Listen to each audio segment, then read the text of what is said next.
Les gars, aujourd'hui on va être sur Scratch. En gros, pour faire simple, c'est de la programmation, mais pour les enfants. Aujourd'hui, on va devoir donc remixer ces jeux pour pouvoir ensuite les rendre non pas mignons, mais cauchemardesques.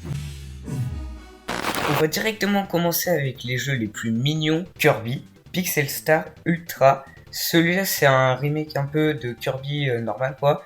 Développé du coup par Scriptware, oui, Ware.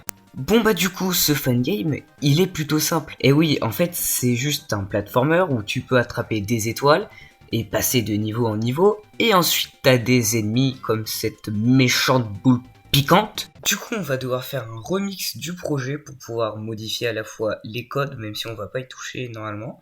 Et évidemment les costumes des sprites, donc des personnages. Du coup pour modifier le jeu je vais devoir modifier tous les costumes de Kirby. Mais juste avant, n'hésitez pas à liker cette vidéo et à vous abonner.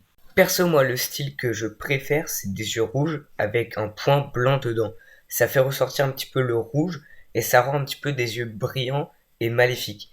Après, je vais essayer de lui faire une espèce de grande bouche comme ça et je vais lui faire plein de petites dents. C'est diabolique. Pendant que je suis en train de terminer tous les costumes de Kirby, on va s'intéresser à l'audio du projet. Juste ici, on peut voir le son utilisé. En mettant quelques effets, voilà qu'est-ce qu'on obtient. Ouais, donc en gros, c'est horrible. Voilà, c'est bon, j'ai fini tous les costumes de Kirby, donc voilà ce que ça donne en jeu. Mais pour rendre tout ça encore plus flippant que ça l'est déjà, on va devoir changer l'arrière-plan. Je vais essayer de repenser le style et de totalement tout redessiner. Bon, du coup, j'ai effacé tous les costumes de l'arrière-plan pour pouvoir totalement tout redessiner et tout refaire. Donc on va faire un style beaucoup plus simple que de base. Vous allez voir, ça va être un truc un peu chelou. Donc là j'essaye de faire un arbre, mais bon, ça va pas être gagné. On va essayer de faire un tronc déjà. Et après on fait des branches, mais ils sont pas ouf. Là je vais essayer de placer deux gros yeux dans le ciel, genre comme s'ils nous regardaient depuis le ciel. Ça va être très perturbant je pense si on joue à ce jeu.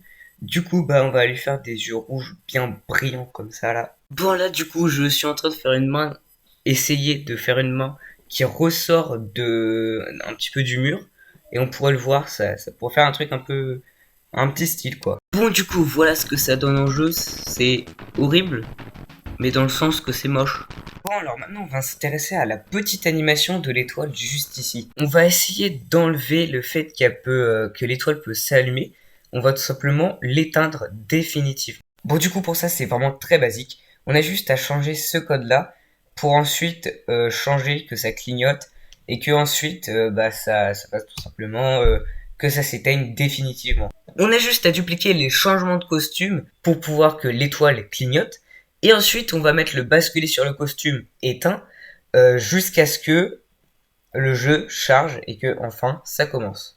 Bon alors c'est vrai que ça se voit vraiment pas en jeu, mais c'est très important. On passe au deuxième jeu qui sera Sonic the Hedgehog 360. Ce qu'aurait été, c'est juste The Hedgehog.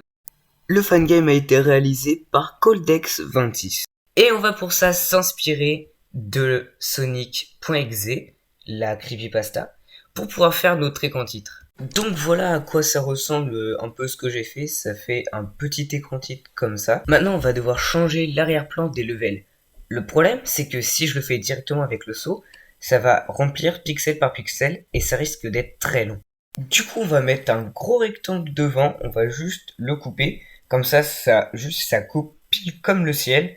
Et c'est pas grave si ça coupe genre les arbres, voilà c'est pas très grave, au moins ça fait une ambiance sombre. Bon alors, quand on lance le jeu, du coup, ça fait un ciel rouge, donc c'est plutôt classe. Mais évidemment, je serai obligé de modifier les costumes de Sonic.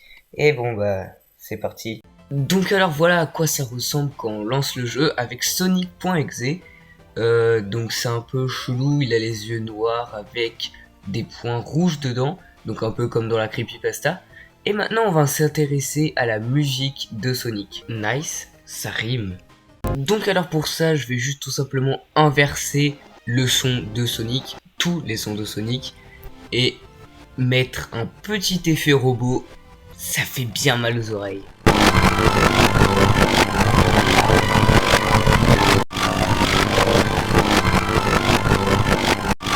Et voilà, cette vidéo est terminée, j'y vais, à plus. Et surtout, abonnez-vous.